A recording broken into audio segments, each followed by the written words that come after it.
Yeah, I am CharLee Simons, your host here on Do Not Talk. Talk about things you're never supposed to talk about, politics and religion. Talking to the people I'm not supposed to talk to. According to people in my own party, even, I'm not supposed to talk to those people. Quit it. Of course I'm going to. Speaking of people you're not supposed to talk to, California Republican Party just seems to despise new California state folks because they want to split it up.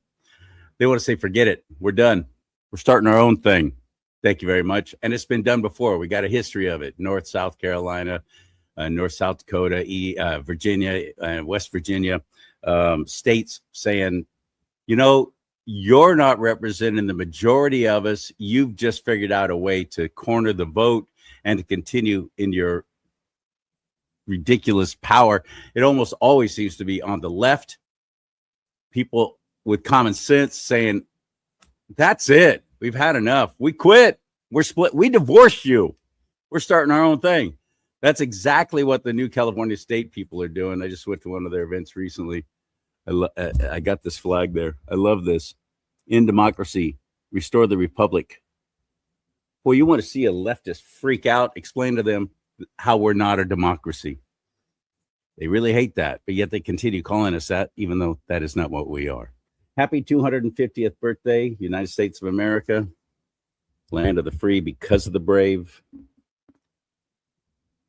I feel blessed and honored, and I thank the Lord that I was born in the United States of America, and I hope you feel the same way.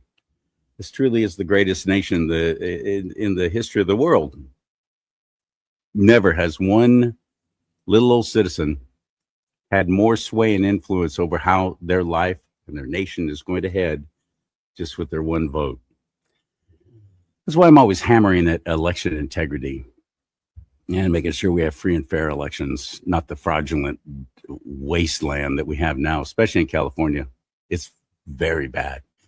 Arthur Schopper is on the show, and that's what we're going to talk about. What happened in California? The not just the midterms coming up in November, but as I've said 1,000 times on this show, elections are won and lost in California in the primary. And we don't show up for the primaries. We on the right. We suck at it. We're dismal. It's in the teens.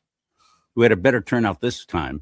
And because of that, we were able to get Steve Hilton in. But Steve Hilton was endorsed by President Trump. He's running for governor of California, right? This big election coming up this November, this year. And even if we got a Republican governor in, so what? We need Michael Gates in there as Attorney General. We need Herb Morgan in as controller. We need Don Wagner, Secretary of State. We need all of these other offices to be held by conservatives, or Governor Hilton won't be able to get anything done. Trust me on that. We went through it. We watched it happen to Arnold Schwarzenegger, a standalone basically. And there were more Republicans in the legislature of California then, 18, 19, 20 years ago now. Good heavens, 20, how many? It was like 2023, 24? I mean, 04, not 24. Good heavens. It's been 20 years since Arnold Schwarzenegger waltzed in his Austrian waltz, bringing his strudel and strudel freedom. And if you want to live, get to the chopper. Get to the chopper! I watched that guy try and get some stuff done. In the beginning, I thought he had some great ideas. Of course, he was stealing them all from Scott Walker, who was then governor of Wisconsin. And every single one of them failed. And that was, I mean, he had special elections and everything. It cost us a lot of money. He was trying to save the state from financial ruin because of all the nice little cushy retirements that the government employee unions had garnered for their members. Not sustainable. And we're seeing it now. We're paying for it. The state's broke. Regardless of what they tell you, they're liars. You should know that by now. I shouldn't have to tell you that. You know that. How do we come back from that? I don't know. We didn't do all that well in the primary, but I'm going to talk to Arthur about that. In the meantime, it's so fun to me watching the Democrats, the leftists, the freaks, that side do completely stupid things to each other like this. past weekend. Spent the day removing paint and repairing damage left behind after San Francisco police clashed with marchers at Friday's Trans March. Workers power washed the former Whole Foods building at Market and 8th Streets, and ABC7 also spotted vandalism on another building nearby at Market and 7th. Now, police officers say that they were trying to arrest suspected vandals when others in the crowd ended up intervening. Authorities say one person was assaulted and 2 officers suffered minor injuries. 5 people were arrested. Oh, those people don't represent our community. I know that there are people in our community that are angry, but I hope that we don't express it that way anymore for the rest of the weekend. I'm guessing that's a dude. Not quite sure, just guessing. San Francisco police released a statement on the incident, writing, quote, "The SFPD will always protect the First Amendment right to peacefully protest. Criminal activity will not be tolerated." Fantastic. Just end it there. That's enough for your press release. Good job. Got it. You can go ahead and protest peacefully. We're all for that. Don't just don't start acting like idiots. Okay. End of press. End of statement, right? We remain unwavering in our support of the LGBTQ plus community and are committed to protecting and serving every community in San Francisco. Okay, got it. So you're going to protect the homos too, as well as everybody else. I don't know if you had to say that, but I get it. You're sucking up to them. That's what that is right there. State Senator Scott Wiener says public harassment prevented him from fully participating in Friday's Trans March. This is the best part right here. We have a huge fight on our hands, our community, and particularly trans people, and we need to be unified in fighting that fight. So it was. Anyone else find it odd that he's talking about such a serious matter, but he's doing it with a little grin? They always have their little smile going on, don't they? Tragic that this happened, but ultimately I decided it did not make sense for me to stay. Wiener, a longtime advocate for LGBTQ plus rights, says a group of demonstrators confronted him at Dolores Park over his views on the war in Gaza. He says he felt unsafe when they swarmed him and started harassing him both verbally and physically. The incident comes just days after the senator says he was aggressively confronted by a man at a Mission District bar. Wiener tells ABC7 he has no problem engaging with constituents who disagree with him, but he says the increasing volume of hostile encounters between politicians and citizens are a concerning trend. It degrades the democratic process. It dissuades good people from running for office because they just don't want to deal with it and they don't want to subject their family to it. Oh, good. Don't run for office then.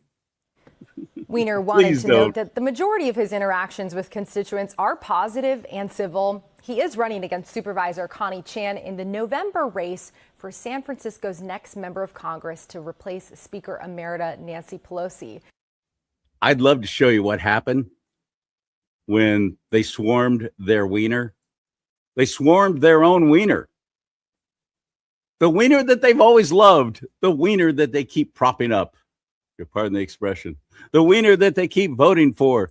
That's our wiener. There's our wiener. There goes our wiener. Look at our wiener. We love our wiener. No, they turned on him this past weekend. They accosted their wiener. They swarmed their wiener. They physically attacked their wiener. I mean, like bumping, pushing, shoving. They cussed at their wiener. A lot. I saw the video. So then I tried to find it so I could show it to you. Guess what I couldn't find on YouTube? Or really anywhere else. Suddenly that video's MIA of the trans homos attacking their own wiener. Sorry I can't show it to you, but trust me, it was awesome.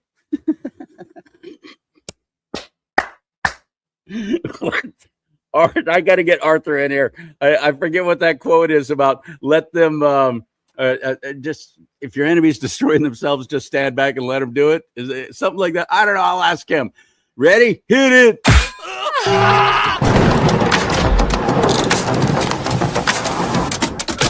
Thing, all the stuff you talked about with 250. I made it. We made it. Happy 250th. I even got myself an ornament today. I got it at Hobby Lobby. I just wanted to share this with everybody. There you go. Happy 250th. There it is. Trying to get used to my camera here. Happy I know, me too. 250th. Very excited. Waving. There we go. I plan to be here for 300. I'm planning for that. You can be sure of yeah. that. Okay, God look at you promises go. us 120 years, and I won't even be 100. I'm looking forward to 300 years. We're going to make it. This is very exciting. I am very confident. The fundamentals of our nation are strong. Yes, we're facing hard times. Yes, we're facing difficulties. We have an overarching government. I talked about this multiple times over the last few weeks on other shows. President Trump has taken an axe to the LBJ Great Society scam more than any president, even more than Reagan has. That is huge. We must not ignore that. Yes, the spending hasn't stopped, but that's a structural problem that voters need to wake up about, and they're going to. I guarantee it. When we got the Gen Xers hitting 65 plus, and they see that the feds can't pay the Social Security payments, you're going to see all hell properly break loose. I see things changing. If Argentina can change, if Colombia can change, if you see, I know you're going to see Ukraine change. I know it can happen here. We're going to have a long republic. I'm very confident of that. Nationally, yes. Nationally, yes. California-wise, no. You're far more confident in our fellow Californians than I am. It's going to be an intervention is going to be needed. I mean, what I'm saying, California is broke. And it's going to be broker when they push that billion. If that billionaire's tax passes, you watch, everybody is going to flee. There will be no money left. It'll be nothing but anarchy and degradation. It'll be a very sad day. 2028 presidential nominee Gavin Newsom, at least in his dreams, that's what he's pushing for. Oh, Gavin Newsom. He is taking a stand against the billionaire tax. Oh no, he changed his mind a week ago, 2 weeks ago, and the reason why, but he's amended it. He's well, let's do this. Maybe let's make it this and do so. He's trying to negotiate back and forth because he realizes more than half the population of the state of California are too stupid about economics to realize the catastrophe that awaits them if they follow through with this. And they're going to force it through whether we like it or not. It's not going to come up for a vote in November. And here's the main thing. It's like, no matter how crazy leftist an executive becomes, they have to be the adult in the room. They have to. Everything falls apart. It's going to fall on them. And here's the other thing. Gavin Newsom he's got the Democratic Socialists of America. They're nipping at his heels. You saw Tom Steyer and his progressive leftist quasi-communist campaign had a really good chance there. And he had a lot of support from the Bernie people. He had a lot of support from the DSA acolytes in Los Angeles. He didn't make it because everybody swarmed behind Becerra. And I just got to get this off my chest. We didn't have a chance at the last session. We have so much to cover today. But I just got to say, again, Chad Bianco should be the nominee. I am going to vote for Hilton. I am a team player. I read a little bit. I skimmed his book, Califailure. I'll talk about that briefly. But, Bianco, California, well, he was born in Utah, but he was very much a part of this state. 33 years law enforcement, real leadership, real accomplishment, and people were just, I would have to say, even now, I'm more confused. A month has passed that people could go along with Hilton, but I guess it comes down to a smart media campaign, being out there a lot. I can't ignore that. Bianco did not go to every debate. That was an issue. I was kind of surprised. I look back on it. He should have gone to every debate, not just after the March 3rd cutoff date. Candidate Steve Hilton was on my show twice. Chad Bianco looked me straight in the eye and promised he'd be on the show, and then they never followed through. His wife, his campaign manager, all of them. Oh, write them. Oh, here's their phone number. Here's their contact. Here's their personal email. I want to get on your show. Never happened. It was a poorly run campaign. I hate to say it, because I admire the man like you. He was running one of the largest sheriff's departments in the nation at night and campaigning during the day. I don't know when he slept or I don't know how he did it. It was quite incredible to watch. Steve Hilton, on the other hand, got a very wealthy wife, and let's go. We're going to canvass the state. Fantastic, which is what you have to do now. Which is what you do. You have to and do. you know what? There is nobody's giving any common sense thought to anything anymore. And I got to say this on Hilton's behalf. He is articulate. He is well-spoken. He has a very good command of messaging. I can't ignore that. That is a fact. He was very smart to set up a dream team, a golden ticket. And he was fun to talk to on my show. I enjoyed talking with him. He talked to you, and he talked to me. I got to remind everybody. And I was on the Bianco team. I confronted him about the reparation stuff. He came to me and said, "I know you're supporting Chad. What should I do differently?" And you know what? I can't dismiss that. He came to me and said, "I know you don't support me. What should I do differently?" I have that. I don't have that video. My camera's off by then, but we talked. He, his staffer tried to stop me from talking to him. He knew he had to fix that. He talked to me. I can't run away from that. That's a fact. And I think we do, just very briefly, I didn't want to go here. That is impressive. Most politicians would not do that. Most would not. It was a poorly run campaign. You can't, of course it was, because he didn't win. You have to call it what it is. He did not get into the top two. Poorly run right away. Why was it poorly run? You said it. Didn't show up on enough, didn't come to you, didn't take every chance to be heard from. Look, if he's only sleeping 4 hours a day and can run the sheriff's department and run a campaign, you got to go all in for both. You just got to do it. It's unfortunate that wasn't the case.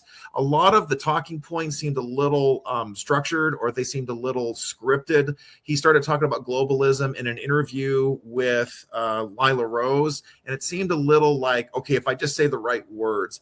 I think he wasn't allowed to be himself. He should have just done that. The other thing too, I think the BLM thing was ridiculous, but he needed to just set up right there and say, this is what happened. There was a lot of not talking about it. That's what I said too. If Sheriff Bianco would have just tell us what happened.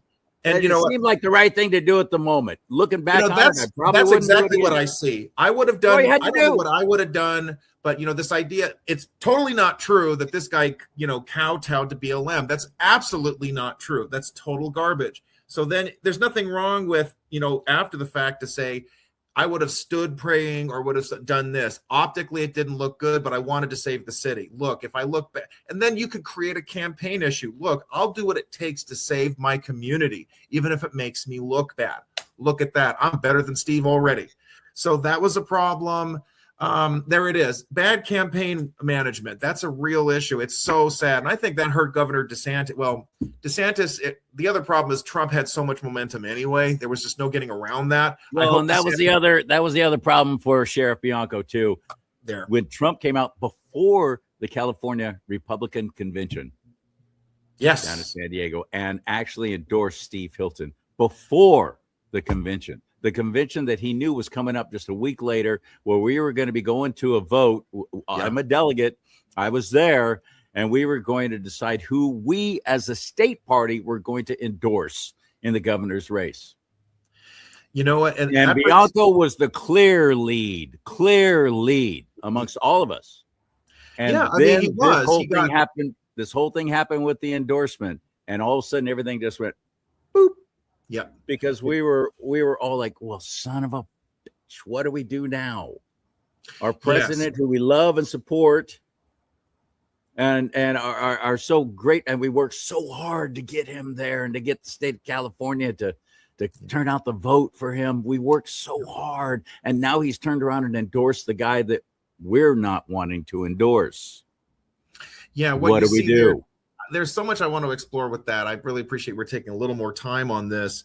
That I think was another part of the campaign failure. This has been a big issue. If you're talking to more of the establishment or accommodationist consultant houses, and I guess Bianco hired them, they want to just stay away from Trump. Don't talk about Trump one way or another. That just doesn't work. Hilton, he found that right balance and took advantage of it. I don't know how you have to figure out how you allow Trump to be part of the team, but that you don't allow him to drag down the ticket too. That's an extremely difficult argument to make. I think it can be done. It takes time, it takes energy, and it takes a smart consultant or campaign team. We don't have one in California, clearly, because we see Republicans continue to lose ground.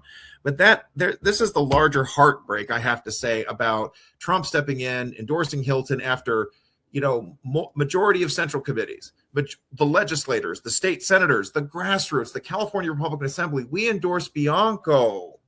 And then Trump just pushes it all aside and says, I'm going with Hilton. It's kind of deflating for the grassroots community here in California. So we just sit out and not do anything. Okay, Trump makes the decisions. I'm not going to do anything. That's not good. There needed to be a better connection. But this brings a larger issue beyond even that, which is California has been a no man's land since George W. Bush lost in 2004.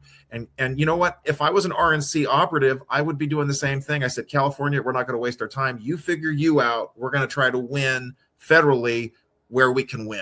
And that's the problem we're going to face. So I can't stress this enough. It is frustrating. Trump is the boss. I wrote about that. And sometimes the boss is going to make a decision I don't like. He chose Hilton. Oh, well, I just got to go with it. Tough. And it sucks. And that's what they did. Yeah. And even then, there weren't enough to get at least a minimum of 60% of the vote at that one day, one time, one vote. We had one shot, and we couldn't get Bianco 60% support. So we did not endorse either candidate. And that was an embarrassment. That made us look even worse because the media just went and had a field day with that. Even the Republican Party doesn't like their own Republican candidates in California. And they did everything that I said they were going to do. We should have done a dual endorsement, because I think before that, it was all about we're realizing Bianco is the guy, and that's when we're getting behind. Steve Hilton, we loved you on Fox. I watched his show every Sunday night. I DVR'd it, so I didn't miss it. I really liked it. But then I see some earlier shows and some other stuff with Gavin Newsom's wife and so on. Turns out they're all buddy. And I'm like, wait, what? I didn't see that show. That was before I started watching it. Dang it. That sucks. Dang it. Why did he do that? Who is this guy really? That's when I started questioning. But this brings up another issue that I gotta really push through, because I don't want to lose this. Right. We need like an alpha dog in California that will get the establishment, that will get the grassroots, that will get everybody in line and say, this is what we're doing. This is the plan. You don't like everything I'm doing. I don't like everything you're doing, but this is it. But they're an enforcement mechanism, a party boss. Now, Trump is that boss, but if you're going to be the boss, I would have to say he needs to do more in California. I want to see, is he sitting down with real decision makers and politicos? What are some other congressional seats we can win? Where can we make some movement here? Sitting down, getting involved more, not just giving an endorsement to Corinne Rankin, but pulling her aside and saying, I want X, Y, and Z, and then you can get my endorsement. If I don't see A, B, and C by the time your term ends, then I'm going to endorse someone else. That kind of discussion needs to start happening. And I don't think it's happening right now. Trump just makes an endorsement. No, I agree. Let me wrap it up. Let me wrap this up. It can't just be, I'm going to make an endorsement and then I win and then I look good. It has to be follow through. Are there any results? Do I see any accomplishment? And then follow up if it doesn't happen. That's what needs to start happening now. And that's a bridge that needs to be crossed. If we need an Elon Musk, if we need 4 Elon Musk, this is what happened in Colorado. 4 leftists came together. They plotted. They took the state over. We need that kind of top-down leadership right now. I hate to say it. I want to be the grassroots guy. I want the grassroots to win. But somebody's got to be at the top and say, you win, you lose. You're not always going to like it. And most importantly, look, if it's a more liberal leadership, at least you better win. If you're winning elections and flipping seats, then I'll acquiesce a little. But like in LA County, they had liberal leadership that shut down grassroots and they still lost elections. You don't command any respect. If you want to be the boss, you got to be winning elections. And Trump has been doing that. So he's in a position, but he's got to start doing that. California has not. Yeah. California has not been doing that. And the leadership is dismal, but who's to blame for that ultimately? Yeah. And that comes to delegates, voters. Well, we did everything we could to get Morell in. I hope that there's a plan to get someone, maybe Jack Guerrero, get the word out there, the guy who's currently state treasurer, who knows? But there has to be a real plan and not just complaints and going to committee or, grassroots meetings and saying the state party sucks and then we don't do anything. So I haven't heard a real plan yet with real money. And that's the other thing. here's my theory, Arthur. I do believe that President Trump is waiting. I want to believe this. And so see what you think about this theory. He's taken more of a hands off. He's pushing whatever everyone else thinks is shiny. And which is what Californians do. Steve Hilton, oh, he was a TV star. I'm going to vote for him. He's so cute. Oh, look at him. I just love it. Oh, he's got a beard now. That's adorable. I'm going to vote for him. That's how vacuous we are for the most part. Unfortunately, in the majority. That's the Republican Party I'm talking about. I think that President Trump has got some things in place and has got some investigations going. And with Nick Shirley exposing so much, and then watching the Democrats in a emergency session putting together this bill to stop Nick Shirley Act, to push all that through, to shut us all up and to shut us down, even arrest us and fine us for daring to expose fraud. It's insane. And people aren't rising up and screaming about that. I don't get it. So I think that President Trump realizes, yes, we are vitally important, because as California goes, so goes the rest of the nation. This state collapses financially, which I don't know what's propping us up at this point other than federal dollars during the Biden administration. That's the only thing that's kept us from absolutely tanking. Bailouts from the feds. Well, those bailouts have ended now. And there's even more that need to come to a close. We need to be taking care of our own stuff instead of daddy government fed bailing us out all the time for our own stupid decisions. I think that President Trump is leaving us to our own demise. I really do. And that's this election cycle, seeing what they did to Spencer Pratt down in Los Angeles, the fraud, the cheating going on there. Ramen noodles, suddenly Wade, destined third, suddenly overtakes Pratt just with a few ballot drops. Yeah. It's completely blatant fraud. There's no better example of Trump allowing California to embrace its own demise than what happened in Los Angeles. Yes. This is something I've been exploring not once but twice in the last few weeks. It is, but he can't let us fail, though, because if we fail, we're going to adversely affect the rest of the country. So you've got a fine line thing, isn't it? So you've got the election that happened where Spencer Pratt was dynamic, bold, articulate. A lot like Steve Hilton. They shared a lot in common. I think that Spencer Pratt had a perfect message. He didn't hate on Trump. He didn't say one thing or another. He talked about real policy positions like, I'm going to work with ICE. We got to get these criminal illegals out of here. We got to get the homeless out of here. Don't waste my time on all this other culture fluff. Don't waste my time on the anti-Trump stuff. We've got to get LA back in order. Let's get back to basics. Let's cut the crap. Bill Maher liked the guy. Okay, and Bill Maher is like a really hardcore liberal. He can say that he's more common sense, but he's still a hardcore liberal. He had him on the show. He gave him a chance. And then we see him go down in flames, figuratively, sad to say it. Voter fraud, voter apathy, and the other problem is the Democratic Socialists of America. They are organized. They are a threat. They are a fifth column. They are a third rail now in LA politics. Democratic Socialists of America, they're just one step away from communist. That's what they've said. The goal is communism. They have moved and they are pushing hard. They have 4 members, 4 on that city council are card-carrying DSA members, including Mr. Hugo Soto Martinez, who defeated an uber liberal incumbent.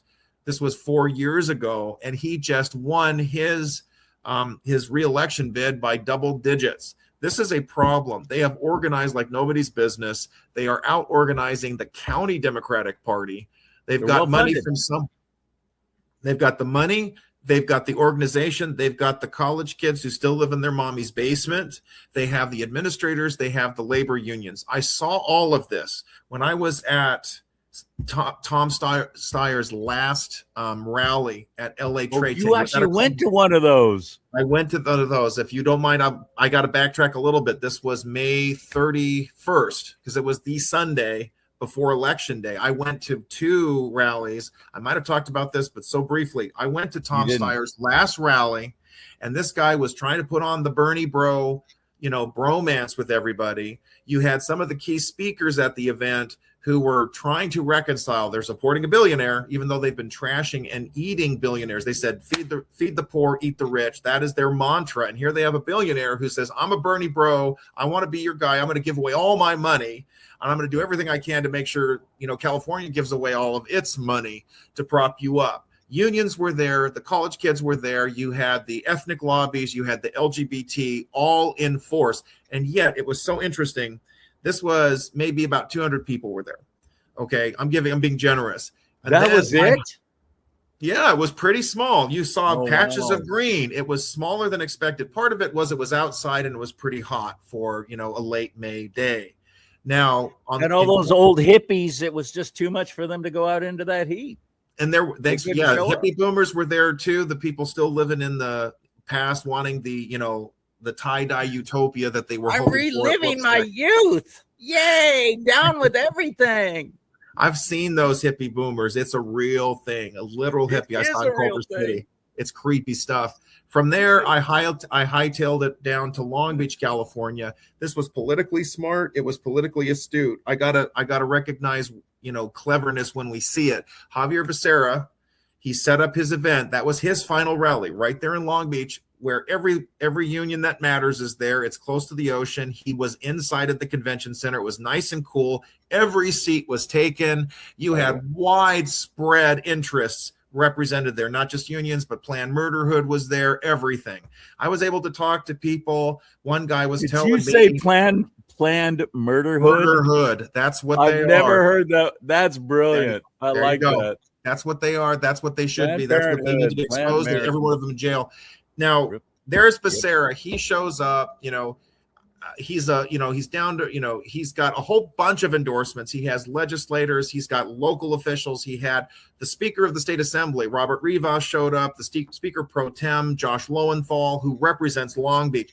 Everybody showed up. You see, he gets all this camaraderie. He was smart about it. He knew where to connect. Everybody was there. Becerra talked about, single payer. He talked about, so he knew how to straddle the line, really make nice with some of the Bernie people, but not be too crazy. So all the corporations pour the money in. He literally came out and said, we got to keep Chevron here. We need Chevron. He completely betrayed the progressives in this state. And most of the Democrats are going to let him do it because they knew they needed to get behind somebody. Up until June 2nd, nobody knew what was going to happen. And the floor had dropped out for Swalwell. There you go. I said then Becerra's going to be it. Wow, you called it. That was brilliant. You called it. You saw it. I was hoping for anything at the last minute. That Bianco would win. Maybe the top two. Maybe the polling is wrong, but Becerra, he has embraced the corporate stuff. He's talked about single payer. I know he's not going to do it. He's tied in with the unions. He's also Hispanic, and he can tie into all the ethnic stuff. He is able to wrap it up. And most importantly, he had a record, not just as an elected official, but doling out the money to the interests. You could be the billionaire of billionaires, but you're not the one who used the government to fund everything. At the end of the day, Democrats want their machinery to be well-oiled with government money. They don't want a billionaire who gives his money. They want structural handouts. Becerra wins. That's what happened. We'll see. And I'm not optimistic. The polling, Becerra's 55 and Hilton's 33 already. Nobody's talking about the governor's race anymore. Like you said, it's all about the primary. So big disappointment there. We needed 2 Republicans. Some of the polling suggested it. I'm the first one I could admit it. I thought the polling was wrong. Well, it was right. Okay, I can acknowledge it. I hoped I was wrong. We thought that, hey, there's a chance for Bianco. We should ignore the polls. But where we're at is, and I thought, Trump's endorsement doesn't matter. No, it did matter. I was wrong. It did matter. I thought we could run against it. That's what politicking is all about. You go against the grain. You go against hope. You get behind your guy. If he doesn't make it, he doesn't make it. I play by the rules. I'm a team player. Hilton, I'm going to vote for. Okay, that's the way it is. But, that setback is a problem because Hilton's not going to make it, as far as I can tell, unless something big happens and, Becerra's in dead with a dead girl or a live boy. Sheriff Bianco had an actual chance of becoming governor of California. Steve Hilton, love him or hate him, does not. And when I say that, it angers so many people who are all Hilton fans and in the Hilton corner on the right with me. Yeah. They get upset about it. But I've explained it very carefully. Here's why he will not win against Javier Becerra. First, the Hispanic vote. You're absolutely right. Anybody with the right skin color and the right last name wins in California. Love it or hate it, that's how it is, especially when we have millions of illegals who are voting. Guess what's going to happen? The other reason is we don't, as a state, as a population, I'm talking as a media guy now. I look at demographics, I look at trends and societal trends and so on, because you got to examine what format are you going to go after, what people group are you going to go after, who's not being super served, that you can take some of them and turn them into an audience, which turns into advertising dollars. It's always about the money and the media. Steve Hilton was great on television, but then when you see him in person, he's short. He's very short. Love it or hate it. You can get angry at me for saying this. No, Hilton's different. No, he isn't. California does not vote for short men for governor. Period. We don't. We haven't for decades. Thought about. Okay. We don't vote for short men. And that's why in the debates, when they were up there with Tom Steyer and so on, they kept putting Hilton, sandwiching him in between the taller ones. That was not an accident. That was a media thing. They wanted to accentuate, this guy's short. He's really short. And Californians don't vote for short men for governor. They will other offices, but not governor. I'm looking it up right now. Schwarzenegger was 6'2", Jerry Brown 5'11". I think that they're both taller than Hilton. That's an interesting Newsom's observation. Like at least 6'2". We just don't vote for short men for governor. Yikes. That's an issue. Those are statistics. So superficial of the voter, but that's the problem. Of course it is. And the public safety issue was a real draw. And the thing that got me really excited about Bianco's chances, Democrats openly endorsed him. The sheriff of San Francisco endorsed Bianco. He could have endorsed Becerra. He could have endorsed Porter or Swalwell, but he endorsed Bianco. And I said, can you imagine you could do ads in San Francisco? You just target the Republicans in San Francisco and say, hey, your own sheriff, we have a Democrat. There's a chance. You can vote. You have a chance. That's gone. That is gone. So that was a huge thing because Arthur's right. They're afraid. They're afraid of their own constituents. They're afraid of their own voters. Look what happened to Scott Wiener when he got accosted this past Saturday in San Francisco at a homo trans pride event and by his own people, accosted because he didn't say the word genocide when describing the Israeli-Gaza conflict. Yes, this is such he didn't use that one word. They freaked out on him. The DSA is just saturating everything in California. DSA, they made a big attempt at the governor's race this year. Let's not fool ourselves. They may not have endorsed Steyer, but they were really close to getting a foothold in the governor's mansion.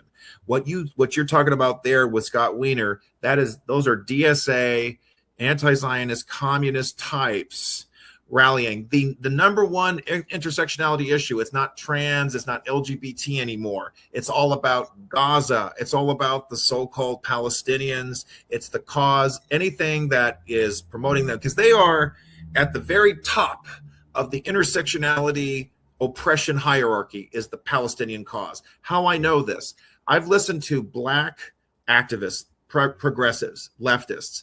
They go to, or they have their friends are Black. They go to Judea Samaria. The Black people are discriminated against in Judea Samaria and in Gaza. You can look this up. There is a Black quarter in Gaza. It is rigorously segregated. It is one of the most apartheid-like communities is Gaza. You're not hearing about that for some reason.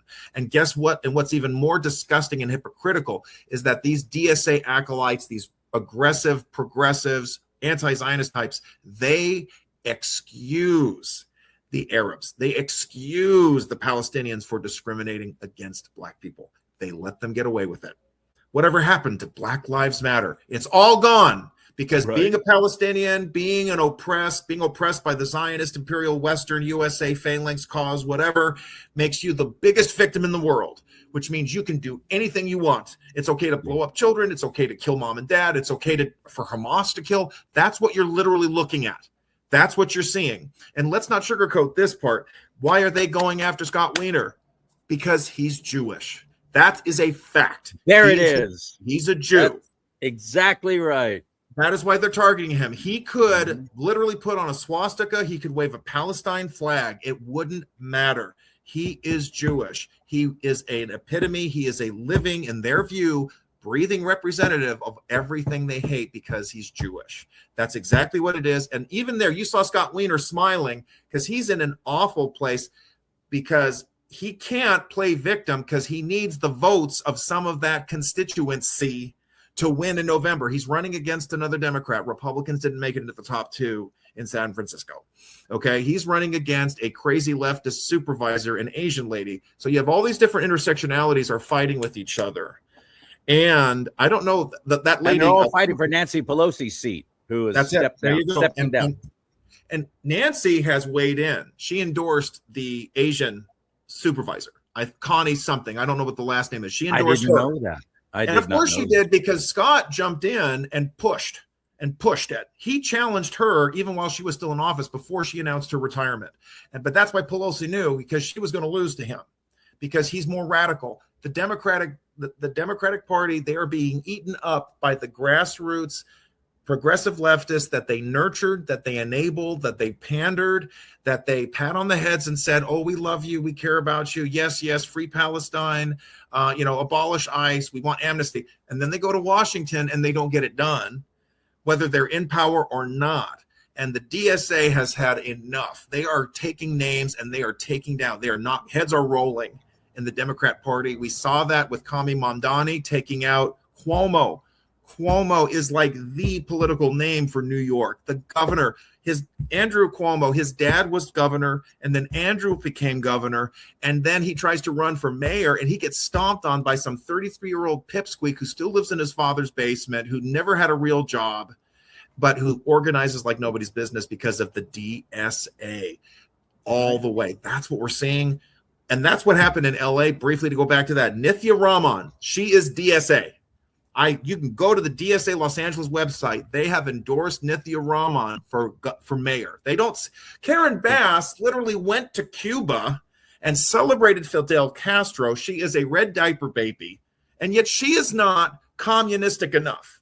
She's not communist enough. Out.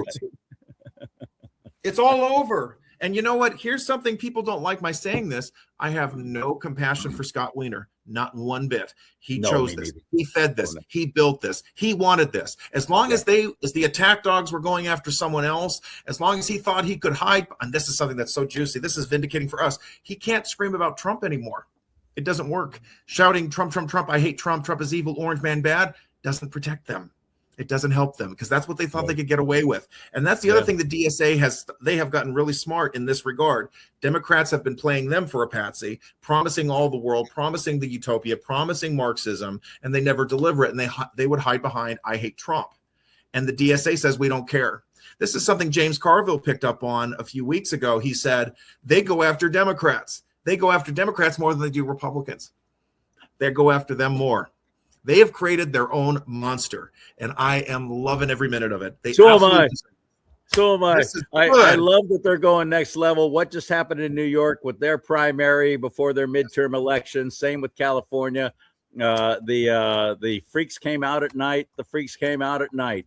And the zombie apocalypse is on New York now. Yes. They are stumbling, mumbling, fumbling around. Unable to even open doors, but yet they can all continue to push the communism in New York. They won in overwhelming numbers. They won their primary. Now they have to go to the main election in November. We'll see what happens there, but who's standing up against them? Is anyone talking about anything else other than the Democrat Socialists of America? Here's the thing about New York City. This is how the DSA is. I got to say clever, because that shows there's like that deviant aspect to it. I don't want to call them smart. They're definitely not wise, but they're clever. They are targeting the bluest of blue seats where Republicans don't have a chance. And so, as you can see, these the Democratic incumbents became so complacent. They became so establishment. AOC got the ball rolling in 2018. She took out Joe Crowley. He was the majority whip. He was in line to be the next Speaker of the House. That's how powerful he was. And some bartender from Westchester took him out. Everybody was paying attention, but not the Democratic establishment. Nancy Pelosi didn't seem to understand. A lot of the leadership, this is a one-off. Well, here we are 8 years later. I drilling down, I wrote about this too. This was my latest on American Thinker. You had Andreo Aspiat. I think the last name is Espilat or Espiat. Okay, he was an illegal alien in this country, and then he got citizenship, and then he ran for Congress, and he was talking about opening the border. If you all remember my good friend Marco Gutierrez, how he became famous, he said, if we don't do something, we're going to have taco trucks on every corner. Well, he was debating Espiat. That was the congressman he was debating. That's how Marco Gutierrez got famous. What's up, guys? God bless you, Marco. Hope to see you again soon. Just want to give a shout out to him. Well, this is pretty vindicating because Mr. Espiat, he got shut down by Chevalier, one of the 3 DSAs that was propped up by Mom Donnie. That's what happened right there. Totally taken out. I think it was Chevalier. Maybe I'm getting it wrong. Someone correct me if I'm missing it. But this is what happened. One of the DSA types, and it was a pretty close election. He's gone. He's gone. Nydia Velasquez, born in, first Puerto Rican woman, first Hispanic woman from New York. So she had all the DEI stuff behind her. She ended up quitting.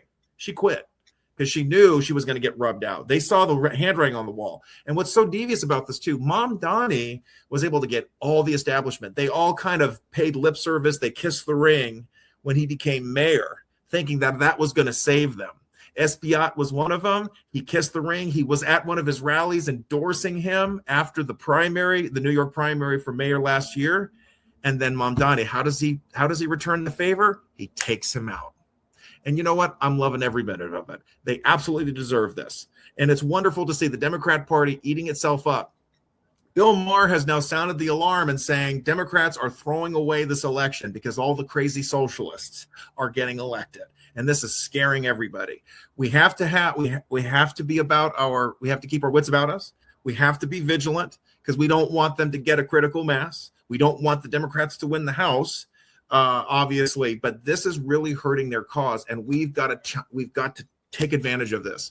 Why would they fight against Bernie Sanders, who was the clear leader back to 2016? Why would they fight so hard, including cheating against their own party, Debbie Wasserman Schultz, and the whole Hillary Clinton thing, turning it around to where Bernie Sanders was literally taken out by his own party? Yep. Because they realize that if the socialists really get a foothold like they are now, it's going to destroy the Democrat Party ultimately for good. Yes, it's going to completely ruin them. They are trying to disassociate themselves from these socialist freaks. Well, at the same time, they themselves are, if you're honest, socialist freaks. Yes. This is ultimately what they want. But they also recognize that the majority of us are finally going to wake up and go, who are these people really? Oh, we see them for who they really are. Now they're being more honest than ever. Trust me, this is what the Democrat Party's been pushing us towards throughout their entire history. And now they're getting it, and they're scared to death because they realize the majority of Americans, the silent majority, those of us that have sat back and not really got involved, are now seeing the threat against our democratic, our Republican, they're now seeing the threat against our constitutional republic, which is what we truly are. See. And we're waking up and we're going, wait, what? And they can't hide it anymore. And the media can't shovel over it and try and act like it's not so bad. We're seeing how bad it is in New York now. We're seeing how bad it is here in California. And the rest of the nation's going, we're out. Nope. Even the Democrats. Nope. We're out. We're not going to, we can't do this. This is insane. You're going to see more of them start to switch parties and become. We're going to lose everything. Or become independent. I'm so glad you brought up the Bernie Sanders element. That hostility has never abated. the progressive wing of the Democratic Party, they never forgave the establishment for stealing the election and giving it to crooked Hillary. I know a Green Party guy here. He was a Democrat. He was a Bernie-crat. I interviewed him in 2016. He had Bernie pins all over his shirt. They had a caucus that he met with his fellow grassroots here in Torrance, California, if you can believe that. And he said, I will never vote for Hillary. I hate her. I hate her so much.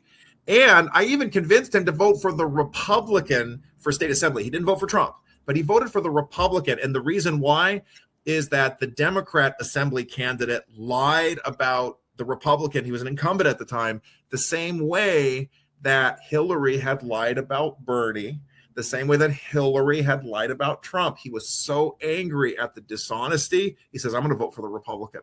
That's what he did. That outrage has been building for the last 8 years, and they have finally unleashed their fury, and they're taking over the Democrat Party. You've cheated us. You've broken the rules. Michael Moore in 2016, he told everybody, Trump is going to win. You are going to lose the working class vote because you're not listening to them. You guys are caring about all these champagne socialist issues, and you are ignoring the working class. And he was right. They should have listened to Michael Moore. Trump put together a perfect playbook. And there was one issue. I was revisiting some old videos between Bill Maher and Michael Moore on this. And Moore talked about how Obama would go to Flint and then pretend to drink the water, and then he spit it out. You could see him. He barely touched it. Trump went to Flint and he fixed the water problem. He did something about it. That is a fundamental difference right there. And Michael Moore picked up on it. Says Hillary doesn't care about anybody. She hates normal people. There was some leaked discussion points from her campaign staff that she had to pretend to be nice and pretend to be likable and pretend to be warm and affectionate. She was a horrible person. And it's been downhill since then. Joe Biden, they had to keep him in the basement. He had to be stupid, because he was already losing his faculties. It was the only way he was minimally tolerable. And then, of course, Kamala Harris is like the Brown version of Hillary, completely inarticulate, completely devoid of ideas, and no warmth, no fellow feeling about her. And I know this. I know Democrats. I know Maxine Waters doesn't like. I've talked to there was a friend of a friend who told me Maxine Waters was trying to save an old folks home in Gardena, California, because that's part of her district. She was desperately trying to help her constituents. She really was. I mean, I hate Maxine Waters, but she does bring in the goods. And Kamala Harris was on the call, and she wouldn't do a thing. She just blew off Maxine Waters and did not care. And that's when Kamala Harris was the Attorney General. She wouldn't do a thing. She wouldn't lift a finger to help the Japanese Americans at Kiro nursing home so that they could save that home. But Maxine, and so I'm just telling you, even Democrats hated Kamala. Doesn't care about anybody, doesn't serve anybody. This is a big problem. And so DSA is unleashing their wrath. They're taking revenge on the Democratic establishment, and it's working in our favor. I really think it will. We just have to keep our wits about us. We have to be careful even on our side. We've got some crazy wokesters, not just the anti-Israel types, but we've got people. I know you had the guy and he was a pretty good guy on your show, but David Serpa, that guy was talking about nationalizing industries. He was talking about collectivizing stuff. He was talking about it's cheaper for people to live on welfare. He was talking a lot of communistic talking points. It's a fact. I gave you the video. I've never heard that. You've said that before. I've never heard him say those things. I'll give you the video. You got to see the video. If I could show you this is very serious. He would definitely never say anything like that on my show. He wouldn't. And that's part of the problem. I would have challenged it. I would have said, wait, what? Yes, you would have. Whoa, what? It's very deceptive. I snuck up on him in January and I confronted this guy, and he's like, he wanted to nationalize the oil industry. He literally said that. Yes. And then I confronted him and he's like, well, of course I want to nationalize it because I'm a nationalist. That doesn't make it okay. I mean, give me a break. So here's the good news. Now, this is why it's good news for us and why I brought this up. We have purged these creepies. We've kicked them out. You can see a bunch of these so-called America First types, like in Ohio, some guy named Casey Pooch. He was the America First, really communist, hates Israel, all the other crap. He went down in defeat.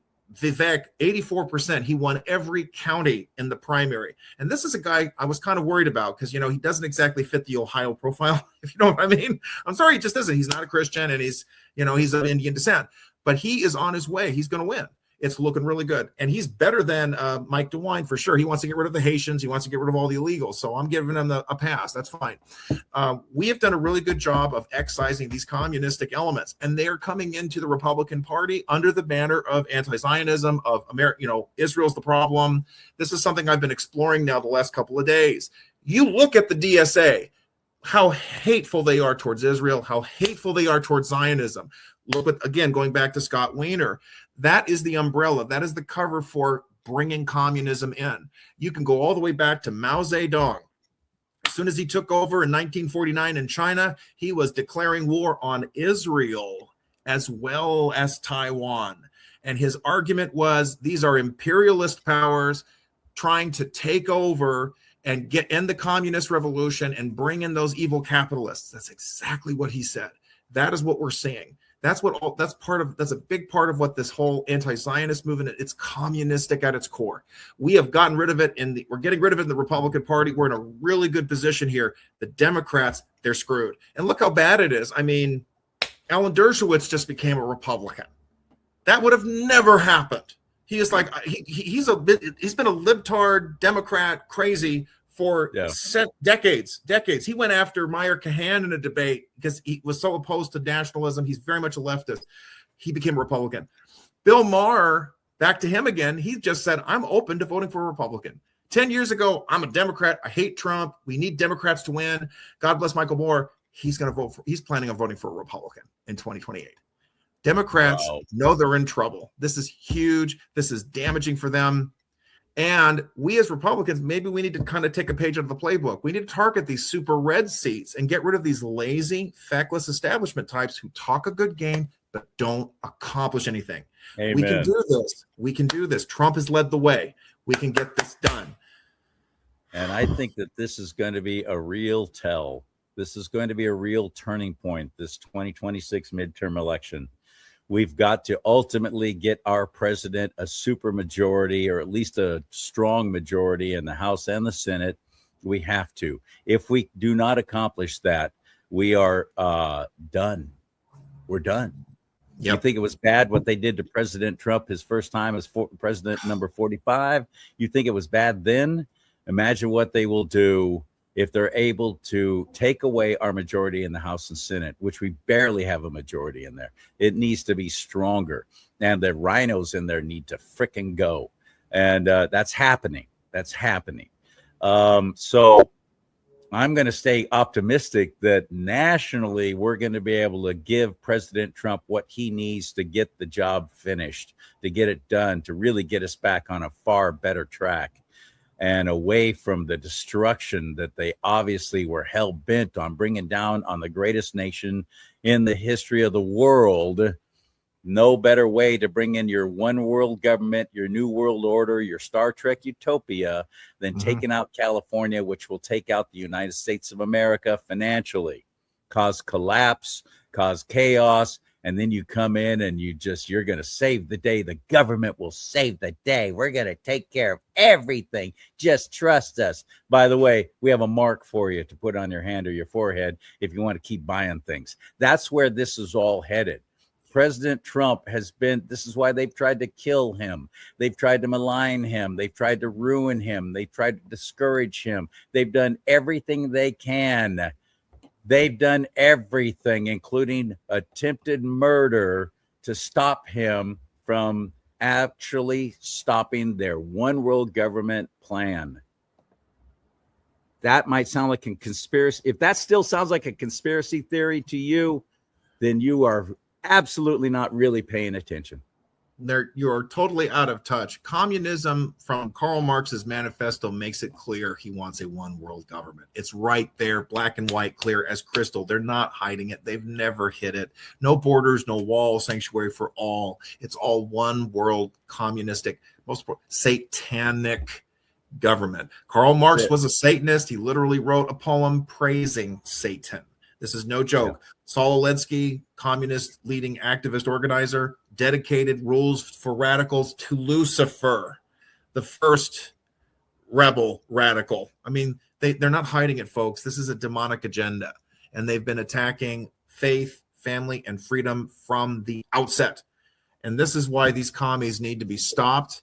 I applaud the RNC. They just released a commercial. They took communist warning, commercials warning about communism from the 50s, and they're now replaying it and connecting it and showing how, look, someone's a communist if they associate with them, if they praise the communist countries, if they advocate their positions. And you're seeing that from Chevalier. You see that from Yvette Clark, I think her name was Clark, the last name who beat one of the other incumbents or took the place of one in New York City. You see that with Mamdani, literally saying we want the warmth of collectivism over rugged individualism. It's almost comical. It's like just the brazen defiance of these people advocating for this stuff so openly. Nithya Raman is in that position in Los Angeles, and I have a very dour prediction. I think she's going to be the next mayor. Karen Bass is going to lose because there's so much anger. She botched, completely ignored the needs of her constituents with the Palisades, the homeless problem. Everything is collapsing. And all the anti-Trump virtue signaling isn't going to cut it anymore. But they don't have a real choice because they kicked out Spencer Pratt by fraud and folly. I think Nithya Raman is going to be the next mayor, and that's going to be pretty scary.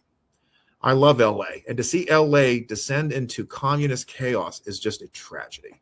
But you know what? You just, like you said, Trump's idea. All right, you guys destroy yourselves, and then when the wreckage is cleared, we will start over again. Right out of that page from Ayn Rand's book. I think it's either Atlas Shrugged or Fountainhead. I don't know which. But at the very end, the takers destroy each other, and then the makers say, we'll start over.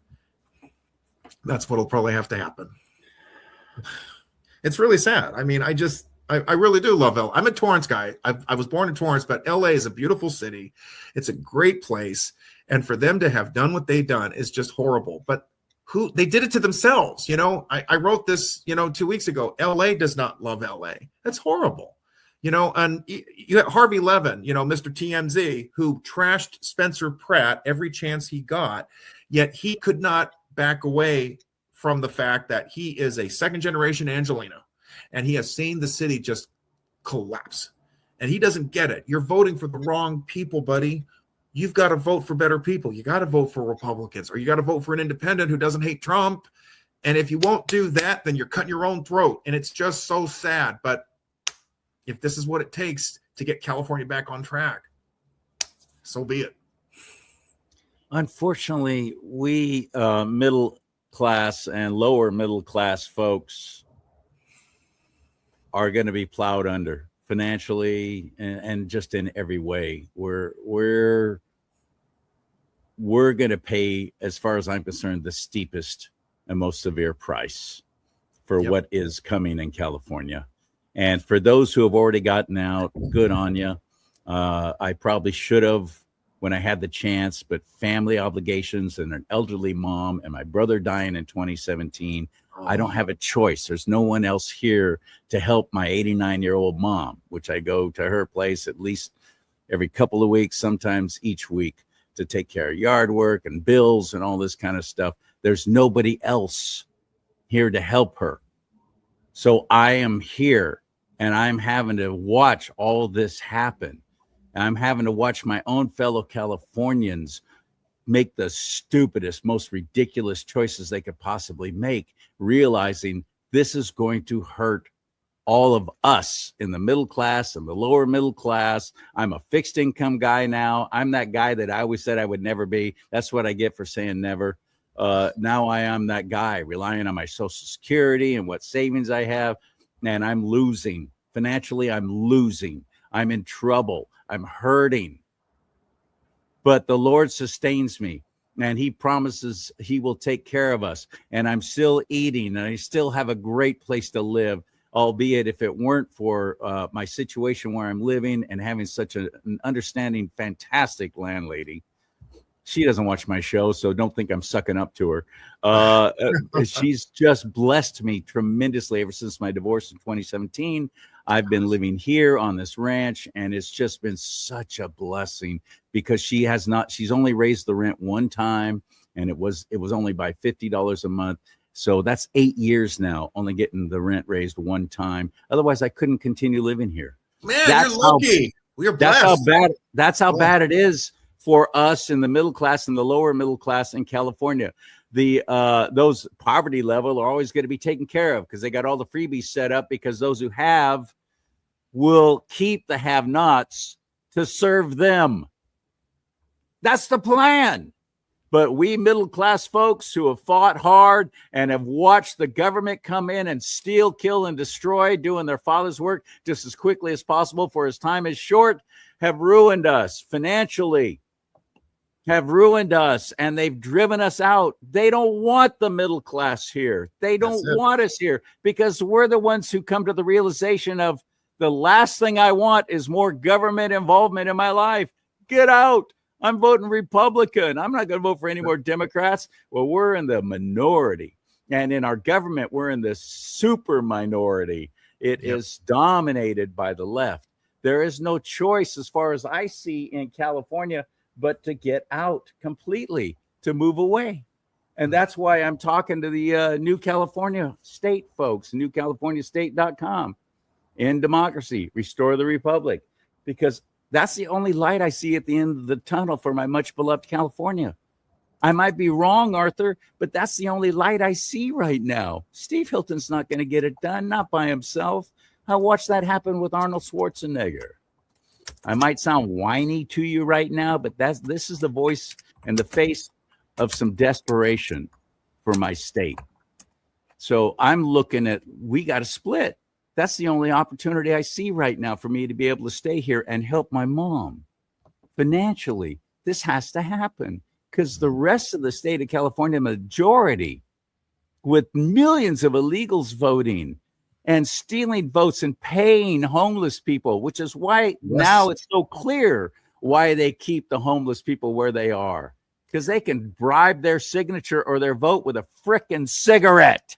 There you go. That's exactly what's happening. Universal mail-in balloting. Then the homeless get the ballots. The Nithya Raman's team shows up and can scoop up those votes, and it gets her over the finish line into the top two.